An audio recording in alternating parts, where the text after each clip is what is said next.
Welcome to The Lock Shop with Nielson and Hustler, powered by Coolbet Canada.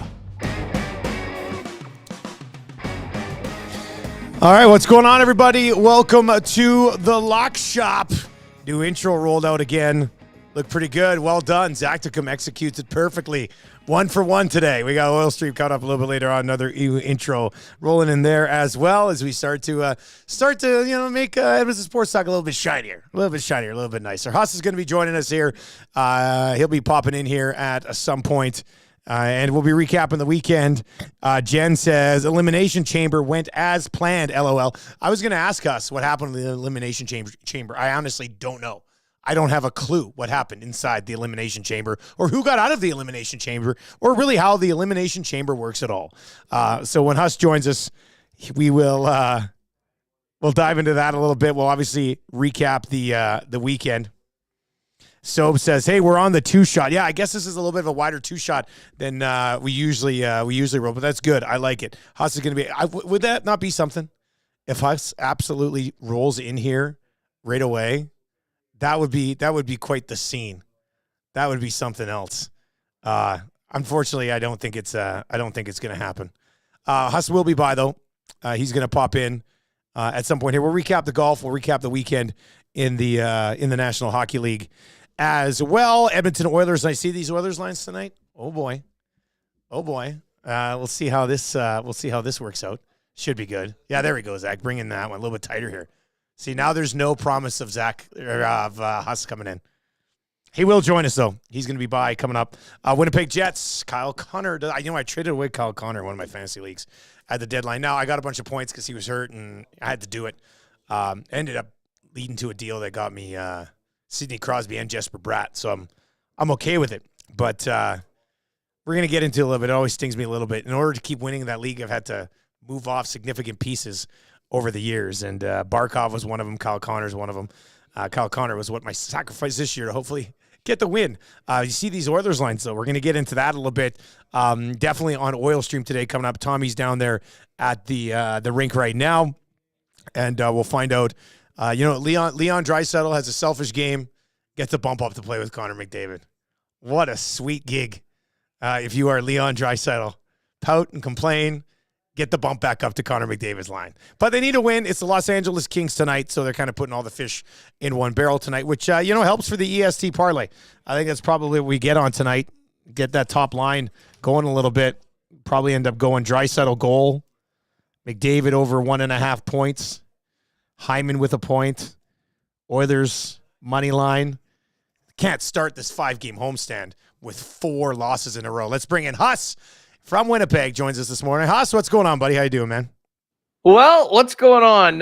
Just back at it for another Monday.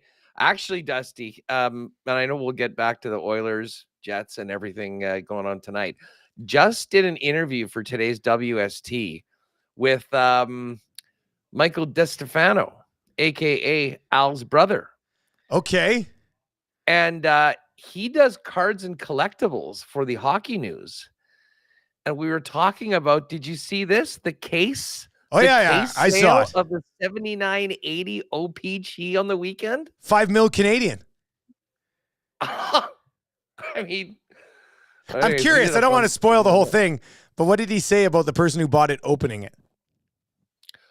Well, I mean, we don't really know much about who it is. Like, anything through Heritage Auctions, it's basically if the people want to be publicized, they can, but they can stay anonymous. So I don't believe we know the details of exactly who bought it or what they're going to do with it. Well, what do you think? I mean, you're big into this. I mean, if you made that sort of investment, like it basically is incumbent on finding a PSA 10 Gretzky. A few of them at that rate. There's only 2. Well, yeah. The last one that sold, and there's only 2 PSA 10 Gretzkys, but the last one that sold was in 2021, and it was 3.5 mil. So if you get one of those along with a bunch of others, like they said, just based on numbers, they're thinking, I think it could be up to like 27. Yeah. Well, you were talking with, we're going to have Wayne from Wayne Sports Cards in, one of our sponsors. He's going to come in this week, and we're going to talk about this case. We're going to talk about the insane chase coming up for Bedard Young Gun. But yeah, he was saying he doesn't think anybody should open it. I think he says, you use it as an investment, you sit on that case, and in 10 years you sell it for twice as much. You know what I mean? Or 3 times as much. So it would just it's so risky if you and a lot of cards that year weren't cut properly. Like that's the biggest thing. That's the thing. Like if you open that thing and you don't pull a 10 out of there, and he said there's probably like 24 to 28 Gretzky rookies in there. But if you don't get one that's a perfect 10, you're out. I mean, you're not going to get that money back. So it's risky. I mean, but a person who bought it, you know what, Wayne was with Upper Deck at the All-Star game, and he said he talked to Wayne Gretzky there. There was like a Gretzky thing. And he said to him, he goes, Wayne, you should buy that case. Like, that'd be the ultimate boss move, to buy your own case. And I guess Gretzky told him, he goes, I talked to Janet. It doesn't seem likely. And then Wayne was like, yeah, but think about the investment if you hang on to it for like 10, 15 years. He's like, maybe I'll talk to her again. And then Wayne was saying, it was good. We were having a chat the other day at a store, and he goes, who should buy it? Daryl Case should buy it. And like treat it like the Declaration of Independence at Rogers Place, where it's on display during the games and then gets put back away into a vault at night or something like that. Like that would be kind of cool. It's a good invest. Like, I don't see you losing money off it if you never open it. Like, it's just going to continue to go up. The threat is, how do you sit there on this and not want to crack a couple of packs, my man? It would kill me. What do you think that gum's like now? You would get sick. I mean, in the last year, I've opened up some cards from like the early 70s into the 80s, and the gum is there. And I mean, you would have to get sick, I think. You could. I'm a little bit of a sick puppy. I've never tried any of that gum. I can't do it. There's just no way. No way. I'll say this.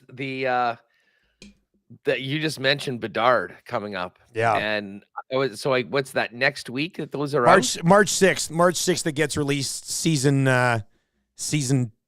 series 2. And Upper Deck changed their whole format this year. I could talk cards all the time. Upper Deck changed their whole format this year because now they have more cards per pack, less packs per box. So it's completely changed I think it went from 24 packs a box to 12 packs per box.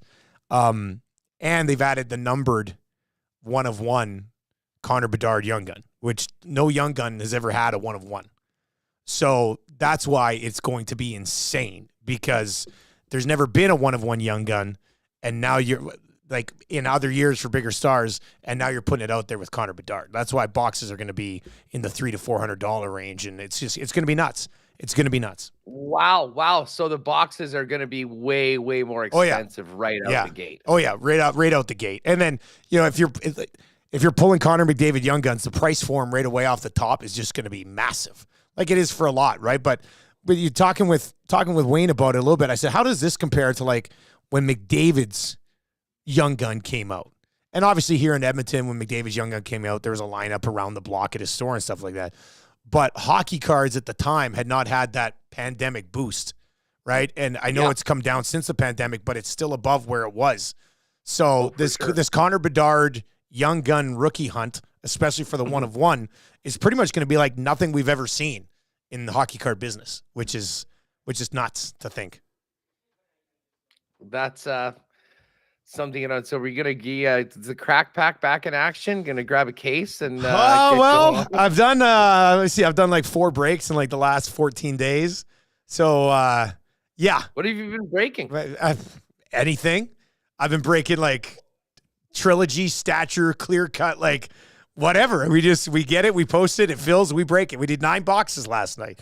But but definitely it's just like the breaks with this Bedard Young Gun are going to be expensive. Like, they're going to be expensive breaks to get into, because it's going to cost me like, I don't know how much it's going to cost me for a case, but it's going to cost like $3,000-$4,000 for a case of Connor Bedard like that. Yeah, so it's going to be pricey, but we got to do it. Like, as a card break group, we got to do that. I mean, whether it's a full case or it's 8 boxes or whatever, we're going to have to dive into it, and it'll be a rush. Like, imagine if we pulled. This is full blown Charlie Chocolate Factory golden ticket.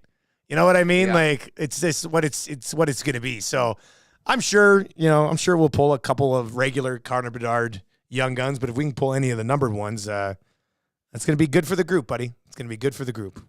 It could be. I got it. You know what? I miss all of these because I try and stay as far away from Facebook as possible in Yeah. my day-to-day life. The only thing, in fact, that got me back into Facebook was jumping in on a few of those, but usually I see all your stuff through Twitter or through direct communication. So well, I'm glad to know that that's going on right now. Chad Moore says the Canadian buyer isn't opening it. Outbid an American. Sell out a rink for opening a box. Oh, that would be cool. Buy it. You Chaz is in and says, remember the hunt for the Ovi? This is going to be 5 times bigger than that. Yeah, there was an Ovechkin card a few years back. Somebody put a bounty on it what was the product? Precious from metal. It was they were looking for the PMG, precious metal gems. And somebody put a bounty on it, and people were just cracking that stuff like crazy. So I don't know if there's a bounty yet on the Connor Bedard 1 of 1, but it's gonna be nuts. Very much looking forward to it. Should be a pretty good time. Anyway. Well, it's, you know what? It's always exciting when there's something really cool that happens in the world of collectibles and hockey cards. For this to happen and this sale to happen with the Gretzky a week before the Bedard come out. Hey, it should be. Hopefully, it'll be a nice little boost for the industry, for all the Wayne's cards out there, getting people ready to go to. It'll be good. Try and crack some packs. If you do get a case or a bunch of boxes, you'd probably have to do each box indivially, I'd imagine. Yeah, well, I would. I'm trying. As far as switching up, who gets Chicago? Oh, you know what I mean? Geez, wouldn't? Oh boy, buddy, I've never even thought of doing something like that. Like box 1, this guy gets Chicago. Box, like the whole. Man, that'd be a lot of work on my end, though, having to do random draws for every single box. And mind you, that's not a horrible idea. That's not. I'm gonna write that down. I'm gonna make a note on that. There you go. There's my contribution. There you are. Today, you just slide on in, drop a bunch of work, put a good idea on me. Hey, sly dog, huh? Hey, tell me about the Elimination Chamber. What happened? Well, the Elimination Chamber, it was as expected. All of those crazy huge favorites pretty much came in. Our guy Logan Paul did hang around to the final 3. But it did end up being Randy Orton and Drew McIntyre as the final couple. Rhea Ripley won, Becky Lynch won. But you know what? And it's too bad that these weren't up before we did the lock shop. But because there were just such crazy favorites, Coolbet actually put out props for the Elimination Chamber on Friday night, where you could bet on the number of eliminations a guy would get. So it did give some people a little bit more to be able to bet on. So it was interesting. It wasn't that noteworthy, but again, we are now on the road to WrestleMania, and I'm very interested to see what some of the lines are as we get close to WrestleMania, because we're getting a chance to know who's fighting each other. And in particular, this Cody Rhodes, Roman Reigns. Like, Roman Reigns hasn't lost in like 3 or 4 years. But everyone thought Cody was going to win last year, and then he didn't. And now there's the big thing, finish the story. It is almost assumed he is going to finally win at WrestleMania to, quote, finish the story. Like, I'm not sure whether Cody's not a massive, massive favorite when Coolbet drops the lines, which is a little crazy because, as I said, Roman hasn't lost in 3 to 4 years, but this is not regular sports. It is sports entertainment. So we'll be on. We'll have a big WrestleMania preview for you all when things get out as we get closer to the event. What the hell happened to the Oilers on Saturday night? Buddy, we've been asking that question for 2 days. Don't have an answer yet. Like, they had lost the first 2 games of a 5-game homestand, and they get Calgary at home Saturday night, building rocking, and they just come out with a dud of a first period. Like, the Oilers cannot put together 60 minutes. They look great at times. Absolutely great. They look like they did during the streak at times, but then they have these lulls in their games that have just been absolutely killing them. Like, Craig Button was on our show this morning, and he said, you know, when the Oilers started the season 2-7-1 in their first 10, they allowed 41 goals against.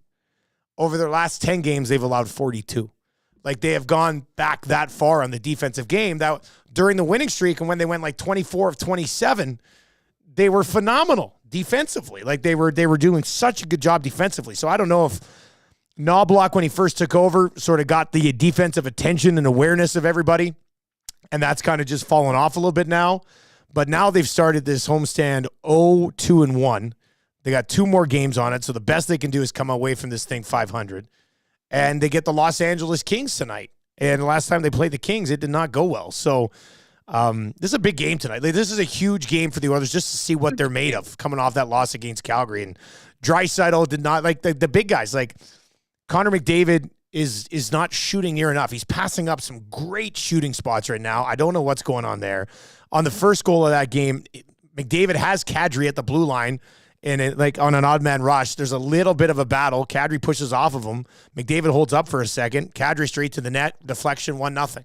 Draisaitl took just an absolutely ridiculous, and said it after. He goes, it was selfish penalty. I can't do that, but stop doing it. Like, you can't do that in those situations. So I thought the Oilers were actually let down, overall by their team defense and by the leadership group in a game against Calgary, in which you let Nazem Kadri come into Rogers Place and kind of own you for a night, which is just not a good look from this group. So big time wake-up call tonight against the Los Angeles Kings. And I'll put together that little EST parlay here as we work our way through the lock shop today. But, yeah, not good. Not good right now, Huss. It's sort of funny here in the Peg. Like, we had that 5-game losing streak or whatever. They were winless in 5. They lost in OT to the Leafs. And then since then, they couldn't score, but they beat Pittsburgh 2-1. They beat San Jose 1-0. Then they go to Vancouver and play probably their best game and beat the Canucks last Saturday. Follow that up with their worst game of the season Monday afternoon against Calgary, and then come back and beat Minnesota. And then on Friday, Jets up 2-0 in Chicago, no problem. Well, they give up one, give up a late one, goes to overtime. Kyle Connor wins it like 30 seconds into OT. The exact same thing happened yesterday. Jets were up 3-1. Arizona carried the play, and I'll give them credit for a team that had lost 11 in a row or 12 in a row, whatever the number was. They did not quit. They really brought it to the Jets for the better part of the second half. Well, the better part of the last 2 periods, to be perfectly honest. And it goes to overtime, and the exact same thing happens. Jets get the puck, go down, Kyle Connor scores, and it's over. And, so they've won 6 of 7 right now. They are 1 point out of first place with 3 games in hand on Dallas. And yet there's all this worry about the Jets' top line in particular, despite the fact that they've been exploding offensively because their expected goals have been very, very bad. I'm not sure whether we should be more concerned with expected goals, or I'm pretty sure there's a stat for actual goals. Careful what you say. Careful what you say. Which aren't coming right now. But I'll tell you what, I'd rather listen. Rick Bowness said it last night. Not every game is going to be a Picasso. But I think there is something to be said for teams that find ways to win. But they'll need to be better against St. Louis, and they will definitely need to be better when they go to Dallas on Thursday in what will be a matchup for first place in the Central Division. But it's kind of funny. There's angst in all of the markets. It's all just relative to where you're at, what you've been through when you're at your point right now. You could make the argument that Calgary right now is playing better than anybody in the of the Canadian teams. Oh, I guess the Leafs are on a real roll. Leafs are on a roll, yeah. In Vancouver, that was a huge win for the Canucks on Saturday night. I knew you guys were probably paying close attention to Oilers Flames, but Vancouver coming down, like they had lost 4 in a row at home against Boston. They scored twice in the third period, including once with the empty net, and then win in OT. So Vancouver's good. Man, you look at Vancouver, they've got an 11-point lead over second place in that Pacific Division. I mean, at this point, we're getting close. Well, they're at the 60-game mark. I know Edmonton's got 5 games in hand, but still, even if you win every one of those games, it still would only put them 4 back. I think Vancouver, we're getting closer to be able to, in the election, when they declare the projected winner, they kind of put that thing beside it. Yeah, We're getting close to the X the projected X beside Vancouver. And as far as the Central Division goes, it is far from that. Although Colorado has kind of fallen off. Like the Jets now have a 2-point lead on Colorado and 3 games in hand. And Colorado's sort of in that third spot right now, and it's the Jets and Dallas battling for top spot. But you know who's been making people some money lately, and we've talked about this team? The Nashville Predators. The Preds have sort of rolled in. They had that ugly 9-2 loss. They got their U2 sphere privileges revoked. Since then, 5-2 win in St. Louis, 5-3 win against Golden State, 4-1 win at LA, 4-2 win at Sharks, 4-2 win at the Ducks. They ran the table on that West Coast trip. And when you look at the wild card right now, it's Nashville with a 4-point lead on St. Louis, who we're going to see here tomorrow night, and the Minnesota Wild, and 5 on the Calgary Flames. So Kraken might be in selling mode considering where they're at right now as of late. And Nashville sort of is the hot team right now that's sort of barged into a pole position, if you will, for the 8th spot in the division. It is Nielson and Hustler with you here in the Lock Shop on Edmonton Sports Talk. If you are listening online on TuneIn or on iHeartRadio, which we are now available on, or at EdmontonSportsTalk.com, you can text us 780-218-9999, 780-218-9999, or you can hit us up in the Nasty Chat on YouTube. There are some other things I want to get to, but we're already talking hockey, so we might as well just continue. There's a 4-game slate here tonight, Huss. Not a big one, but Ottawa on the road in Washington. The Senators are a -136 money line favorite there. The total in the Dallas Islanders game is at 6.5. Dallas at home -172 against the New York Islanders. The Oilers at home -163. The Kings playing +138 as a money line dog. The total in that game set at 6.5.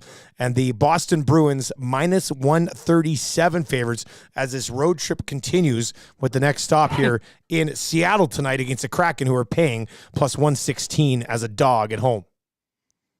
I think my favorite play tonight is the Bruins. And part of it is just the number. I fully expected them to be more like -160 or -170 favorites. And I mean, unlike a lot of teams where we look and see, oh, they're playing the backup. I mean, flip a coin when it comes to the goaltenders in Boston. And like they, over and over again, they're blowing leads and losing in OT. But considering the loss that they had on Saturday, the way this road trip has gone, I mean, to me, that team is just too good not to salvage something out of this. And the Kraken, for their part, just are, I mean, like these teams are in 2 completely different classes. And on this homestand right now, they did get the win against the Canucks, but they've lost to the Wings and the Wild. And the Bruins started off this sort of little slump by losing to the Kraken at home just like a week and a half ago. So I don't know. I think -137 on the Bruins is a pretty nice number. I will definitely be getting in on that. And, you know, as much as if we closed up don't look at the lines and you're just saying, okay, it's Ottawa at Washington. Like, I've really liked what Ottawa's been doing lately. They're 7-2-1 in their last 10. I think Jacques Martin's got them playing a style of hockey that is more conducive to winning as opposed to maybe getting everyone a ton of points. But I have to admit, I am somewhat surprised that there's still a -136 favorite on the road in Washington. Much like I thought the Boston number would be higher, I thought that number would be closer to maybe being a slight favorite or a pick 'em. That's what I thought. I was just going to say, I felt like that would have been a pick 'em, let alone Ottawa on the road -136. That being said, I'm still going to take the Ottawa Senators because I think they're playing well. I think they get this sort of win. And I don't really trust I don't trust the Capitals. They've had some big wins and then haven't been able to follow it out.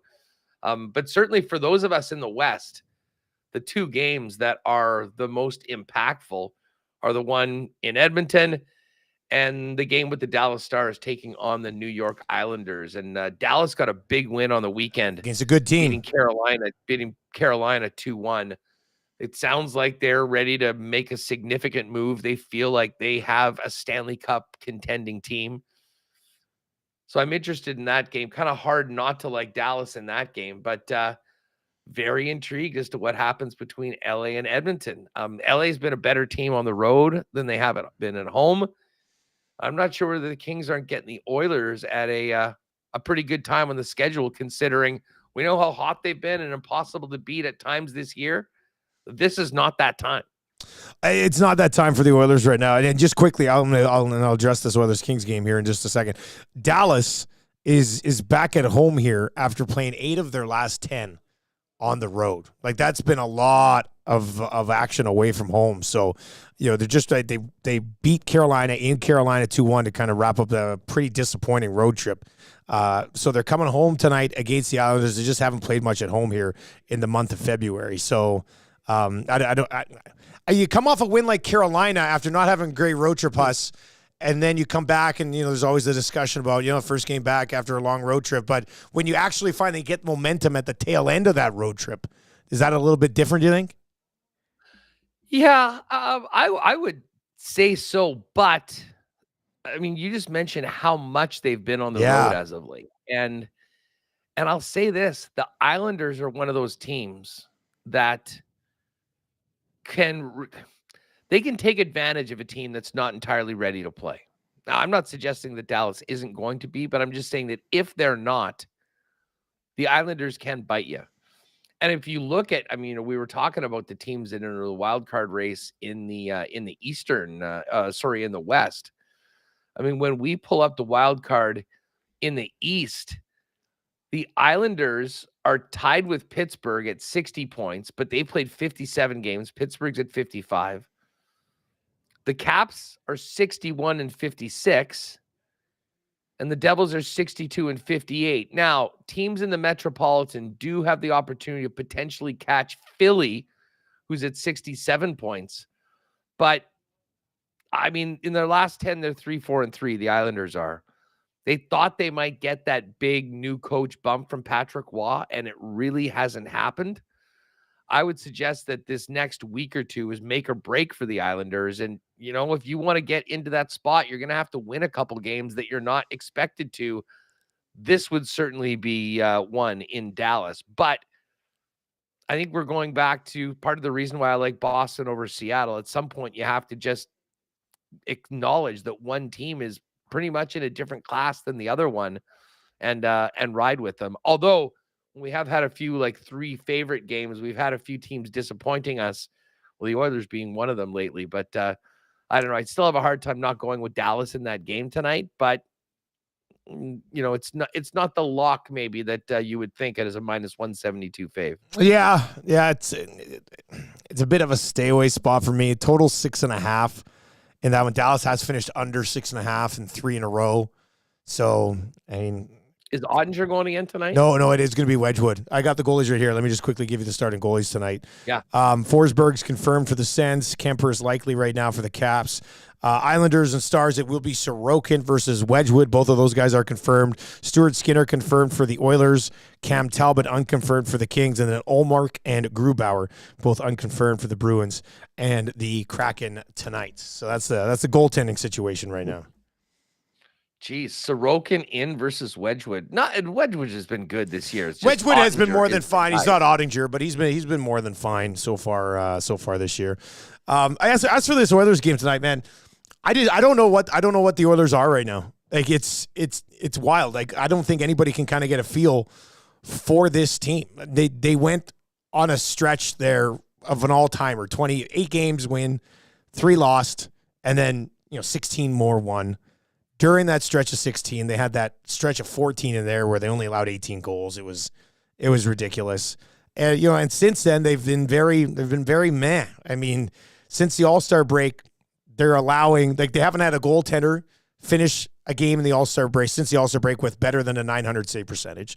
And I'm not just laying it all on the goaltending because the team is just sort of falling apart defensively again. They're starting to surrender some things off the rush that they weren't doing when Knoblauch first took over. So I'm not too sure what to expect. It'll be interesting to see. Like I thought the game against Calgary after dropping the first two on the homestand would be that get-right game. It's the Calgary Flames. It's Saturday night. McDavid hasn't scored in 8 or whatever it was. Go out and get it done. Instead, Nazem Kadri rolls into Rogers Place and absolutely owns the guys for a night. So I want to sit here and say the same thing about this game against the Kings. This is a bitter rival. They have the same number of points that you have. So this is a huge game tonight. On top of that, you've dropped the first 3 of the road trip. You're coming off a loss against Calgary in which you were embarrassed on national TV on Saturday night. This should be a game that the Oilers get up for. Looks like they're going to put Draisaitl back up with Connor McDavid. It doesn't matter who the coach is. I mean, as soon as Draisaitl looks unhappy, he gets to go play with Connor McDavid again. So I don't know. I think tonight for the parlay, it'll be McDavid over 1.5 points, a Draisaitl goal, Hyman a point, and that big line possibly carries them to a win. But if they don't win tonight, man, this city is going to be hot. Like this city's, it is -20 and a blizzard here for the last 20 hours. Winter finally hit. Wow. But this city will be red hot if they don't get it done against the Kings tonight. The heat map of Oiler fans this year, or the graph, if you will, the anxiety levels. Oh. It's an all-timer. I mean, when you think it was like season's over, 15 games in, season back on, 8-game winning streak in a row, lose a few, nervous again, win 16 in a row, and now right back to it. I mean, there hasn't been a lot of things consistent for the Oilers this year, other than McDavid's the best player on the planet. Outside of, a couple of windows where they have been either consistently bad or consistently good. It is tough though. Like for me, without any skin in the game, looking at this Oilers number at -163, having bet on them on Saturday and watched what happened against Calgary, knowing what LA's done as of late, this is a very, very tough game to pick. And I would say that on my personal parlay or a partner parlay, we may just leave that game to the EST parlay for today and look at the other 3. Yeah, I mean, the Kings have been playing extremely well defensively. They allow 2.63 goals per game. Top 3 in the National Hockey League. I would assume Winnipeg. They're getting a few staves now. Yeah. Well, and which they were at the beginning of the year too. Remember at the beginning of the year, Talbot was playing pretty well. So starting to get these saves again. I said this morning on the Nielson show for a Cool Bet Hotline of the day, like the Oilers got to dial things in here defensively as well. Allowing 42 goals in your last 10 games or whatever it is simply unacceptable. So, part of me doesn't mind the under in that game tonight, but for the parlay, I'll put together obviously some stuff with the top line kind of coming together. And if I just feel like the Oilers should probably be like a minus 135, -140 favorite in this game, not the -163 that they're currently sitting at. Do you like Ottawa and Boston to win? I like Ottawa and Boston. I'm trying to figure out what to do in this Dallas Islanders game. If Ottinger was in, I think I'd be fully on board with an under 6.5 here. I believe the Islanders loaded up their top line last game and it helped. What do you think about Islanders puck line +1.5? Yeah, -172. If we're gonna throw that into a parlay, that's not bad. It would be our longest number on the board, but it's the exact same number as Dallas to win. Yeah, but it gives us an Islander win, an overtime game, or a Dallas 1-goal win. And I am thinking, you kind of pointed out the games that they've played, hard-fought game on the weekend in Carolina, getting back home. They know they've got this massive game with Winnipeg on Thursday night that is going to obviously be the Ottinger game. I think this one, listen, I could see Dallas winning, but I think there's reason to believe. And listen, the Islanders, this is also maybe a little bit better on a desperate team. They've won one of their last 6 games, but listen, it was 4-2 to the Lightning. I think there may have been an empty netter in there. They were terrible in that game last week against the Blues. But before that, even when they're losing, I mean, they lost 6-5 in OT to the Rangers in the stadium game. They lost to the Kraken 2-1. Like the Islanders typically, even when they're losing, play really close games. So I think if we get the 1.5 goals in this one, Maybe we throw that one in.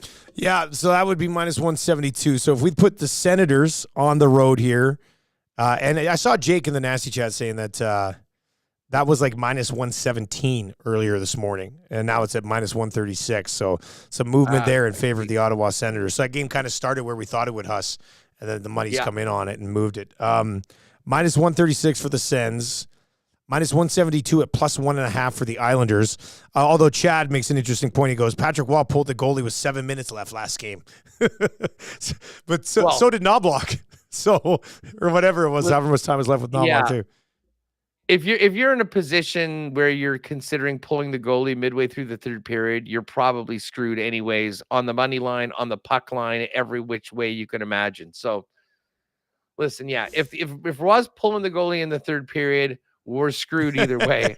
Unless maybe there's some way maybe it works. Back. Maybe it works. Maybe they actually score and come back. Together though, if we go minus 137 on Boston, minus 136 on Ottawa, and the puck line on the Islanders minus 172, we get it to plus 375. And then with the boost, we're probably looking at plus 425 or something like that. Yeah, I don't mind that. All right, so Jake, if you're still watching, if Jake doesn't respond here, we'll throw I'll fire him a text, but yeah, plus 375 for the Islanders, plus 1.5. Sens and Bruins on the money line.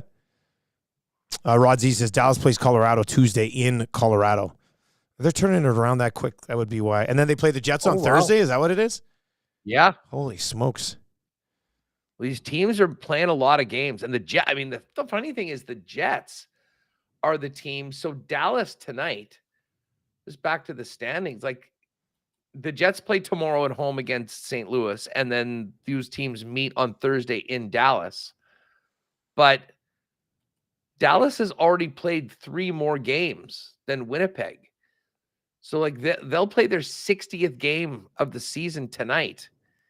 And the Jets are just still at 56. Like Edmonton, Winnipeg and Edmonton, they're not going to make up these games until, like, early April, to be honest. I think they're always going to be in a position where they've got an extra game or two. And listen, that's a great thing if you're right there. What you don't want to be is in a position where you're 8 points back with 4 games in hand and having to run the table and win all of them. Exactly. So, but that Dallas-Colorado game is going to be massive tomorrow. And listen, another reason why maybe this could be a bit of a lull for Dallas in this game tonight. So I just think that puck line for the Islanders gives us a few more ways to win this one, as opposed to just leaning on Dallas to go in and win outright. So just the 4 games tonight in the National Hockey League. The EST parlay will be posted a little bit later on. I texted that over to the guys, and then Jake's on it. Both the EST and Lock Shop exclusives will be coming up shortly. 4 games in the association tonight. The one that probably has some sort of thought process here. Toronto Raptors, Indiana Pacers. The Raptors, a 6.5-point dog on the road against Indiana. Pistons get the Knicks tonight. Nets get the Grizzlies. Heat get the Sacramento Kings. How's it been keeping tabs on the Raptors at all? They kind of look good there after those trades. You're like, okay, they got a decent young core, but they're kind of falling off a little bit. I saw they beat, who is it they beat back-to-back last week? Was it the Rockets or the Suns? Anyways, I'll be honest. I haven't been paying as close attention to the Raptors, just knowing kind of the situation that they're in. Sometimes I'll get on the late games, usually Warriors. Yeah, after Lakers, hockey stuff, yeah. Those sort of the late ones. Raptors come in, they've won 2 in a row. They put up 121 on the Nets, put up 123 on the Hawks. They get the Pacers. They just played the Pacers about a week ago and lost to the Pacers by 2 at home in Toronto. They've been kind of streaky. Win 3 or lost 3, win 2, lost 3, win 2. And then tonight against the Pacers, I don't know, Pacers minus 227 on the money line. I don't love that unless you're throwing in some sort of parlay. You could actually, I think if you move the Pacers down to like 4.5 on the line, I don't know, it says minus 136, but I can't get it right now. That might be something that you want to look at. I got a couple other things I want to get to as well. Hey, Huss, let's talk golf quickly because we're going to have another event that we'll tee up on Wednesday. Thoughts on how the Mexico Open ended up finishing? Well, I mean, listen, I was watching on Saturday and Jake Knapp just went nuclear. He was 28 on the front nine and went from being basically right there with everyone else at -11 to -17. And he did have a few missteps, but every time he bogeyed, he came back with a birdie and then really just needed to cruise yesterday with the 71, which I believe was par, to win the tournament. The Finn Välimäki made a nice little push yesterday, but was too short. You know what? I have to admit, I mean, I'm starting to see the board pretty well. The picks were good. I mean, the Gim Reaper went 67-67 on the weekend and finished T8. And EVR was 1 point out of first, one shot out of first on Friday. Just never really got it going on the weekend. He went 70-70 and, still finished T8. So, I mean, I think, listen, if you're picking guys to win, it's so tough to win golf tournaments. I mean, you want your guys to at least be contending. And if you're putting them in on T10s or top 20s to cash. So both of those guys did. Tony was just sort of okay. Yeah. He finished 3 under par for the event. Ben Silverman, the Canadian, had a great run on Saturday with a 63 to get right in the mix, and he fell off a little bit yesterday. But we're going through an event now where it's a lot more quote unquote no names. As we go forward, we're going to get the big boys back out. And you know what else we have this week, and odds are already up, is the LIV Golf Invitational Jeddah.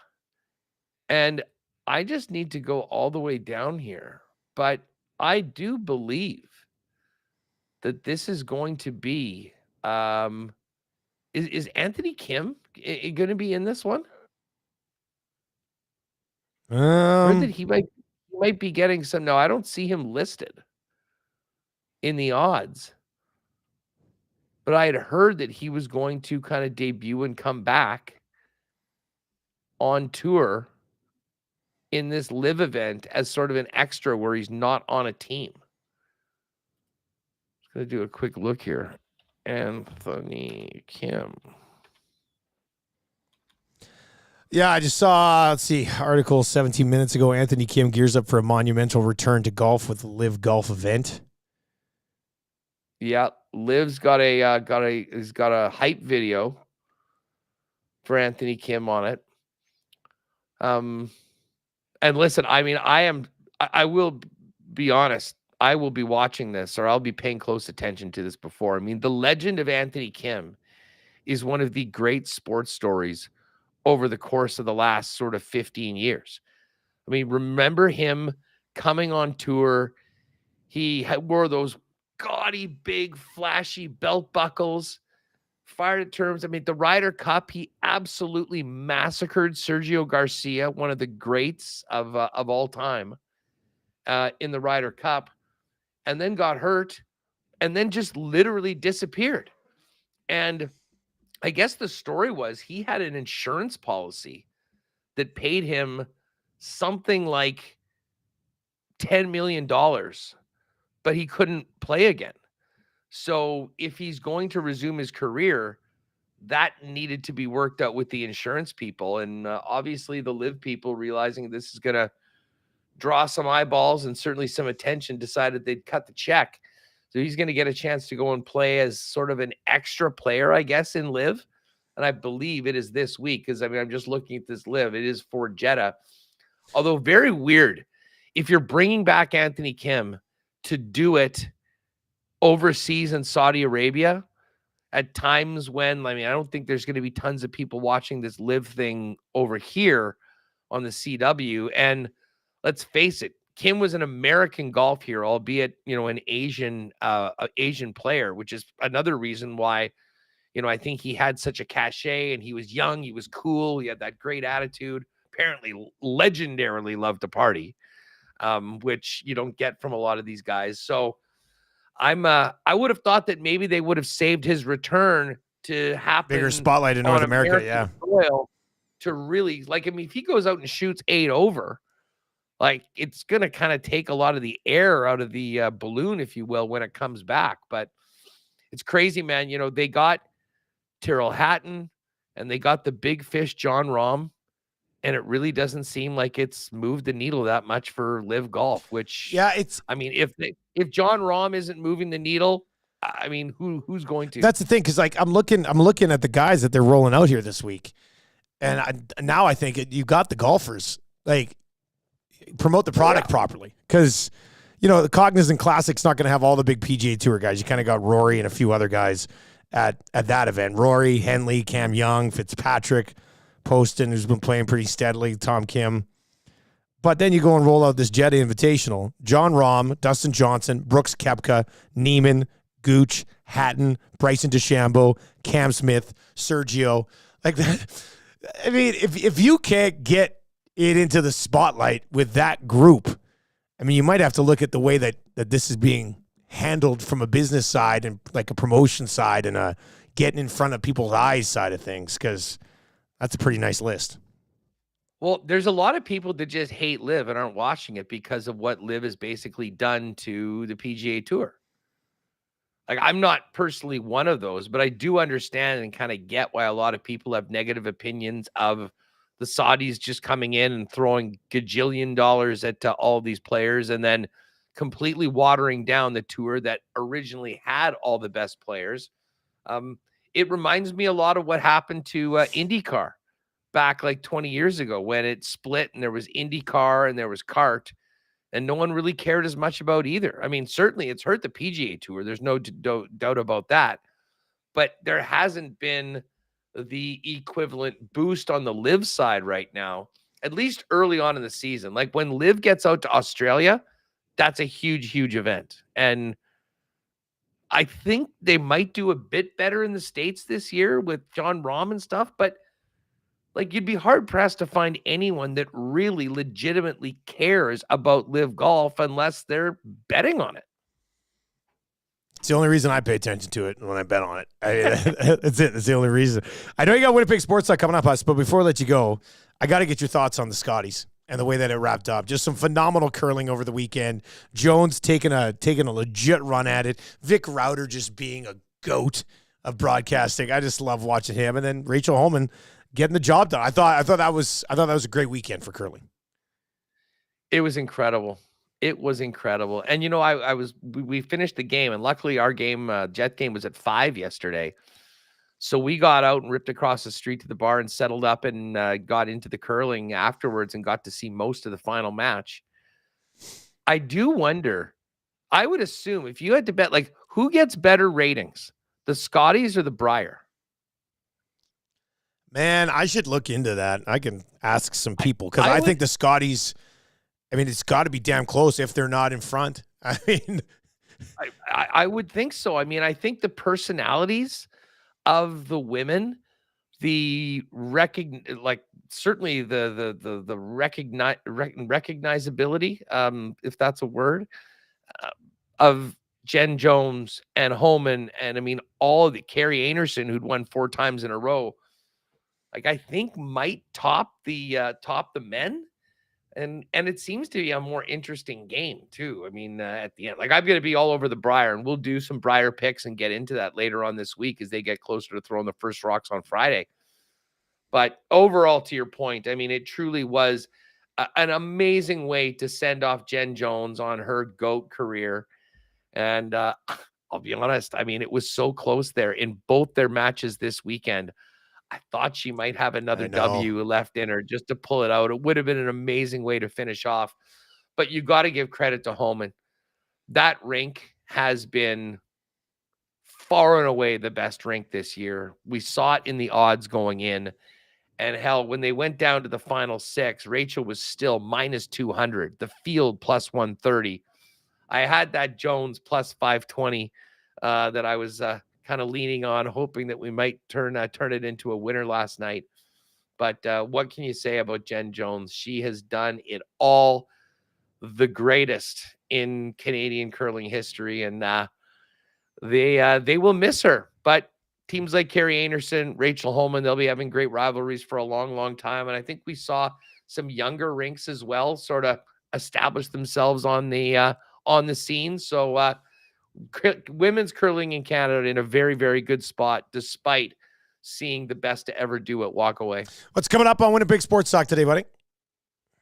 Well, listen, I mean, we got lots to talk about. The commission's coming to town tomorrow. The Jets continue to win. They're right in first place. So we'll try and talk people down from their fears after a 4-point weekend for the team. And we'll talk more about what's to come tomorrow when Gary Bettman comes. Sean Reynolds is going to jump on, Jeff Hamilton.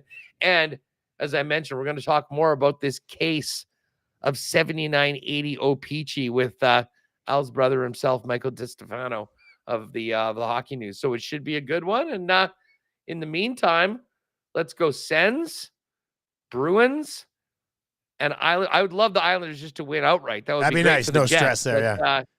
Plus 1.5, plus 375. We'll see what the fellas get up to it. Oh, it might be up already. Yeah, here we are.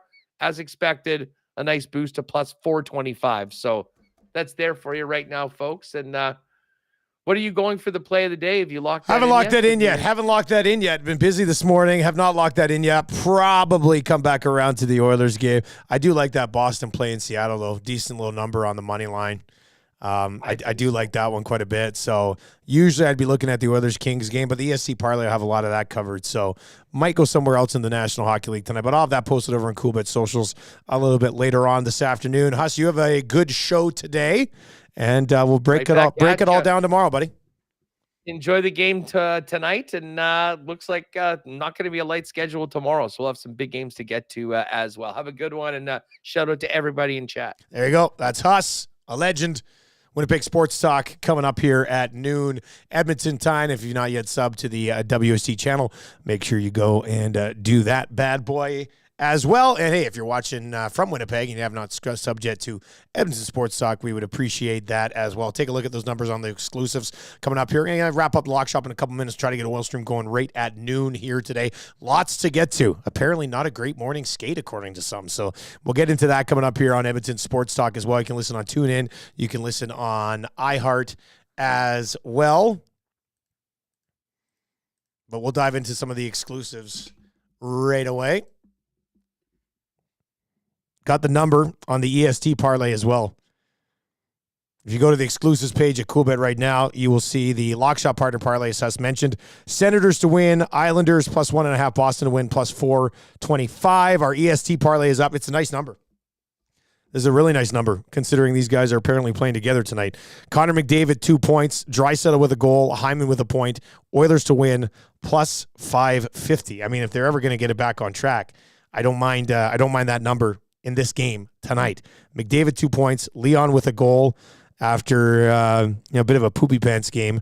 Zach Hyman with a point on that top line as well. Matthias Janmark getting the bump into the top 6 too. What a time to be alive. As far as other exclusives over at CoolBet goes, there's a bunch of them. Let me whip you through these quickly here. Let's just do the multi-sports. These are good today. Kings Ransom Kings. The Los Angeles Kings, Sacramento Kings, both to win plus 260. Helping Hands, Pasternak and Nuge to record an assist. Jalen Brunson, 7 assists for the Knickerbockers at plus 425. 241, I guess. Pasternak, 2 points. Cade Cunningham, 4 rebounds. Scotty Barnes with a steal. God, how do the boys put this stuff together? And whoa, Canada, Senators, Oilers, Raptors, all to win at plus 825 tonight. Pretty big number over there. NHL exclusives today. I'll whip you through these two. Chasing Art Ross, McDavid and Pasternak both to record 2+ points tonight, plus 325. Chalk it up. Stars, Oilers, Bruins, plus 385. Dry February, Draisaitl to record 2 points, 3 shots. Oilers win, plus 415. Points from the Pointac. All the score. I think I like that today. All right, Oil Stream is coming up right here on Edmonton Sports Talk. That is going to do it for the lock shop today. Stick around. Tommy's going to join us down to the rink. He's going to be popping by. We'll obviously get into the Oilers tonight. Big one against the Los Angeles Kings. Thank you very much for joining us here today on the lock shop. Good luck tonight, and we will talk to you tomorrow.